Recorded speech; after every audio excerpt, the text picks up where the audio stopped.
آ گئی. اللہ ابن جوزی نے اپنی کتاب میں عجیب الخطب میں نقل کی ہے. حضرت ابراہیم ابن ادہم رحمہ اللہ بہت بڑے بزرگ ہیں، بہت بڑے ولی اللہ ہیں. کہتے ہیں ایک نوجوان آیا، نوجوانوں سنیے گا، کہتے ہیں میرے پاس ایک نوجوان آیا، کہنے لگا اے اللہ والے، اے بزرگ انسان، اے عالم انسان، سچ بات کہنے لگا ہوں. نے کہا بولیے. کہنے لگے میرے اوپر خواہشات کا غلبہ ہے، میں اپنے نفس پر ظلم کر جاتا ہوں. انا مسرف علی نفسی، دل میرا سخت ہے، گناہ کر کر کے اپنے اوپر زیادتیاں کر جاتا ہوں.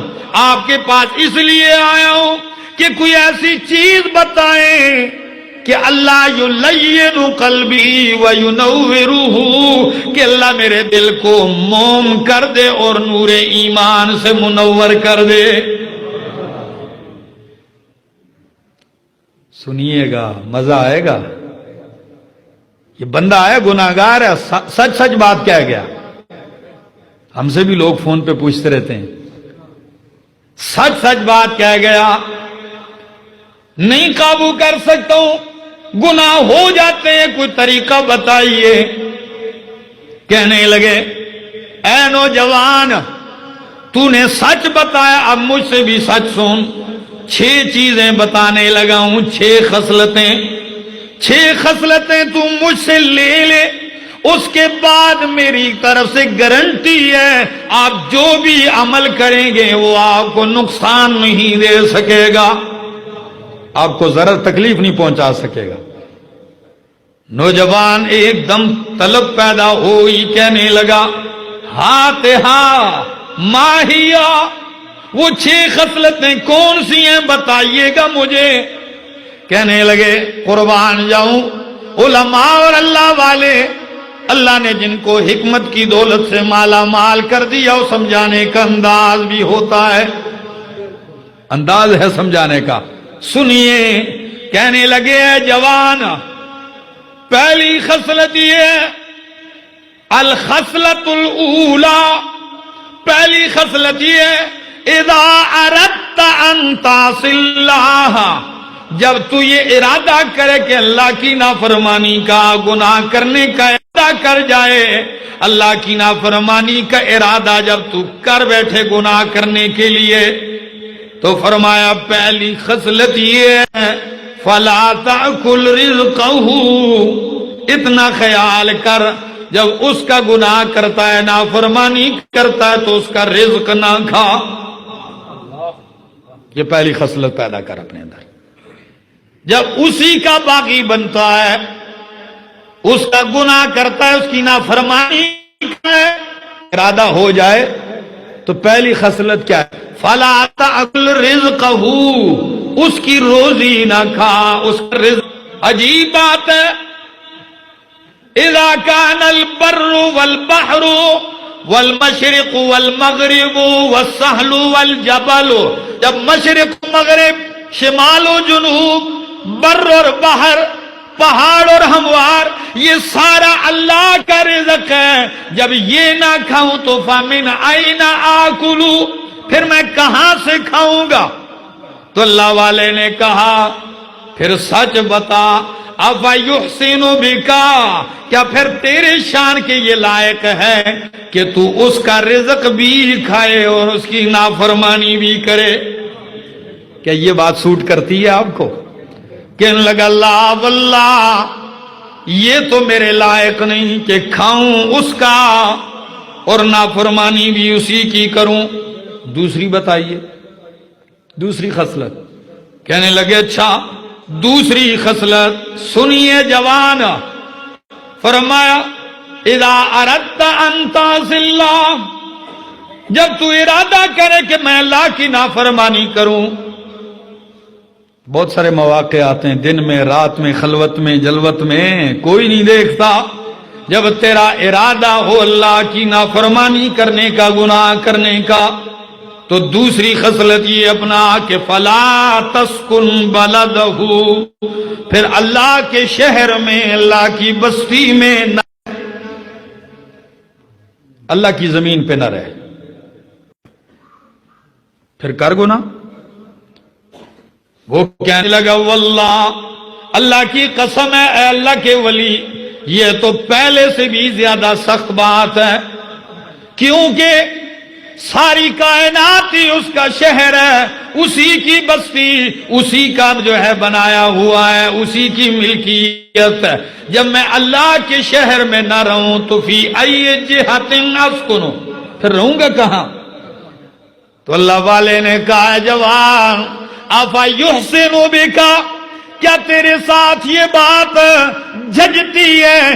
کیا یہ تیرے لائق ہے؟ کیا یہ بات اچھی لگتی ہے تیرے ساتھ کہ تو رزق اس کا کھائے، اسی کے شہر میں رہے، اسی کا قرض دار بن کے رہے اور اسی کی نافرمانی کرے؟ کیا پھر یہ تیرے نشان ہے؟ کہنے لگا اللہ واللہ نہیں۔ تیسری خصلت بتائیے۔ فرمایا تیسری خصلت یہ ہے، جب تو اللہ کا گناہ کرنے لگے، بغاوت نافرمانی کرنے لگے، ارادہ کر ہی بیٹھے، سارے اسباب میسر ہوں، پھر اتنا کر کہ گناہ کر، لیکن اس کی آنکھ سے اپنے آپ کو بچا کے گناہ کر، وہ دیکھ نہ سکے۔ ایسی جگہ گناہ کر جہاں وہ تجھے دیکھ نہ سکے۔ اتنا تو کام کر، اتنی حیا تو ہو کہ ایسی جگہ کر جہاں تجھے مالک دیکھ نہ سکے۔ کہنے لگا اللہ عجیب بات ہے، وہ کون سی جگہ ہے جہاں اللہ نہیں دیکھ رہا؟ وہ تو ایسی ذات ہے، وہ یعلم السرائر ویکشف الضمائر، وہ مخفی راز نکالنے والا ہے، وہ تو دلوں کے راز بھی جانتا اور دیکھتا ہے۔ ایسی جگہ تو کوئی نہیں۔ تو پتہ کیا کہا؟ فرمایا پھر اے جوان اتنا خیال کر، افا یحسن بک، کیا یہ تیرے شان شان ہے؟ یہ بات تجھ سے جھجتی ہے کہ اسی کا کھائے، اسی کے شہر میں رہے، اسی کا کرایہ دار بن کے رہے اور اس کی آنکھوں کے سامنے گناہ کرے؟ یہ تیری شان شان ہے؟ کہ اللہ واللہ، اللہ کی قسم نہیں۔ چوتھی خصلت بتائیے۔ فرمایا چوتھی خصلت یہ ہے کہ اگر پھر بھی گناہ کرتا ہے، خیر ہے، کرتا جا، مگر اتنا خیال کر جب تیرے پاس ملک الموت آئے۔ کون آئے؟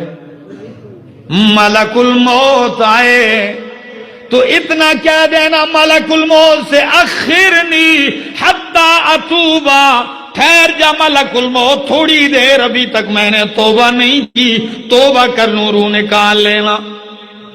یہ تو کر لے۔ تو کہنے لگا اللہ والے اے عالم دین، یہ تو میرے بس کی بات نہیں، اگر میں کہوں بھی تو ملک الموت میری بات ماننے کو تیار، وہ تو مہلت نہیں دے گا۔ تو فرمایا پھر اتنا خیال کر کہ جب وہ مہلت نہیں دے گا تو پھر جلدی توبہ کر، ہو سکتا ہے کہ مہلت دیے بغیر، توبہ کیے بغیر ہی کہیں وہ پکڑ نہ لے۔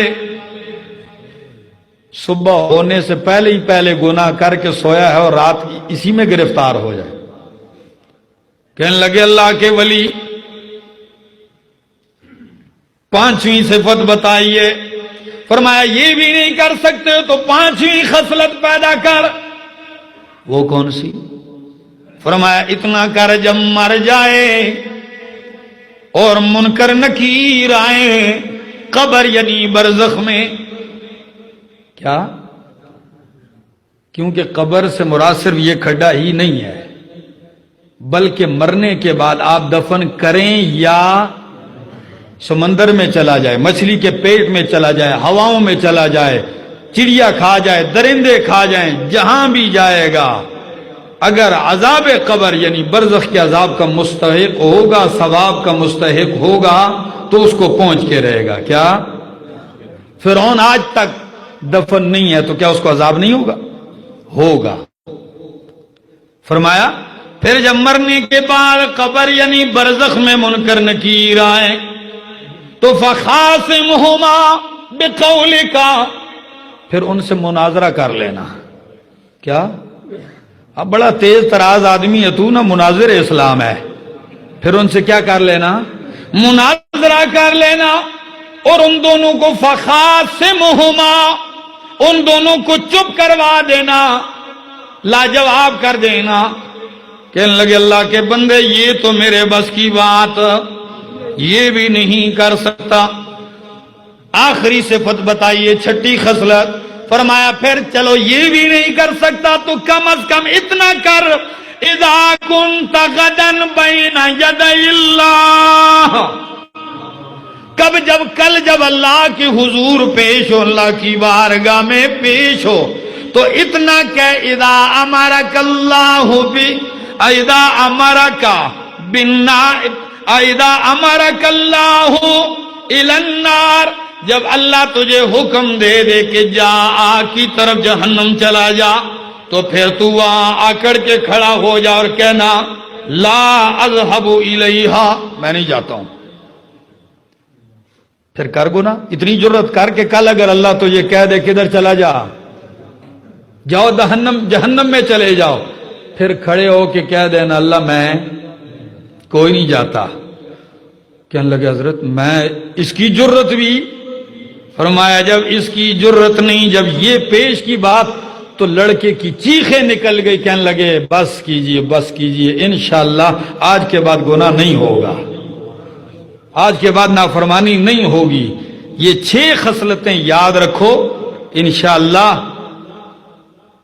جرم اور گناہ سے